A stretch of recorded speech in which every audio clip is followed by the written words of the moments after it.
మీ మగవాళ్ళ పనే హాయండి, ఆఫీస్ పని మాత్రమే చేస్తారు. ఉదయం లేచిన దగ్గర నుండి మా ఆడవాళ్ళు నైట్ పడుకోబోయే వరకు ఇంట్లో పనులను చేస్తూనే ఉండాలి. మా మగవాళ్ళం కూడా ఇంట్లో పనులన్నీ చేస్తూనే ఉన్నాం కదా. అబ్బో, ఇంట్లో పనులు మీరేం చేస్తున్నారు? మీరు సీరియల్స్ మీద దృష్టి పెడితే కుక్కర్ విజిల్స్ మీద దృష్టి పెట్టేది మేము.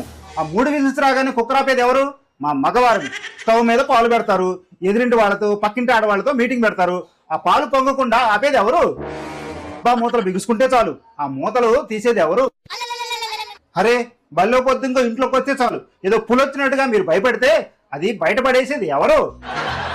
ఇంట్లో గ్యాస్ సిలిండర్ ఖాళీ అయితే మార్చేది ఎవరు? మీరు వంట చేయటం లేట్ అయ్యి పిల్లలు స్కూల్ బస్ పోతే పిల్లల్ని స్కూల్ దగ్గర డ్రాప్ చేసేది ఎవరు? ఆఖరికి మీరు సీరియల్ చూసేటప్పుడు నోరు మూసుకొని ఉండేది ఎవరు? ఉదయాన్నే మీరు వంట చేసేటప్పుడు మీకు వంట లేట్ అవుతుంటే కూరగాయలు తరిగేది ఎవరు? మేము. మీరు షాపు నుంచి కొబ్బరికాయ తీసుకొస్తే దాన్ని పీసి తీసేది ఎవరు? ఇంకెప్పుడు మా మగవారిని ఇంట్లో పనులు చేయరు అని అనొద్దు.